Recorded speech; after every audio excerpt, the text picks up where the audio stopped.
ચાલો આપણે જોઈએ આજે ભૂંગળા બટાકા કેવી રીતના બનાય એની રેસીપી તમને દેખાડું છું. તો બાફેલા બટાકાની અંદર તેલ અને મરચું નાખીને કોટિંગ કરી લીધું છે. બીજી બાજુ એની મિક્સ કરવાની ગ્રેવી તૈયાર થઈ રહી છે. તમે જોઈ શકો છો આ ગ્રેવી બહુ જ મસ્ત દેખાઈ રહી છે, જેની અંદર અમે નાખ્યું છે લસણ, ડુંગળી અને ટામેટાં. એની ગ્રેવી થાય છે. જો કેટલી સરસ દેખાય છે ગાઈસ.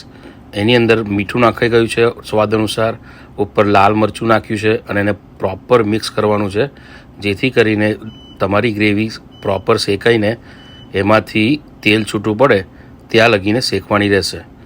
જુઓ તમે કેટલું સરસ દેખાય છે. હવે અને થોડી ગ્રેવીને ઢીલી કરવા માટે જરીક અમથું પાણી અંદર રેડવાનું છે અને આ ગ્રેવી મસ્ત તૈયાર થઈ જાય એટલે એના પછી તમારે શું કરવાનું કે આ ગ્રેવીને લઈને બટાકાની અંદર તમારે મિક્સ કરવાની રહેશે.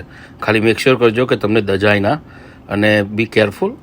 જો કેટલું સરસ મિક્સ થઈ રહ્યું છે અને એવી રીતના મિક્સ કરવાનું કે બટાકા તૂટે નહીં. આ ગ્રેવી મિક્સ થઈ જાય પછી એની પર દાણા નાખીને તમારે એનો શણગાર કરી શકો છો. જો ગાઈસ દાણા નાખવાના બાકી છે હજુ. જો કેટલા સરસ બટાકા કોટિંગ થઈ ગયા છે. બીજી બાજુ ગરમ તેલમાં 1 by 1 ભૂંગળા આપણે તરી લઈશું અને ભૂંગળા બધાને જ બહુ ભાવે એટલે ઇનફ તમે તરજો. જો કેટલા સરસ ભૂંગળા તૈયાર થઈ ગયા છે. બસ હવે તમારે ભૂંગળા અને બટાકા બેને ખાવાના. Thank you.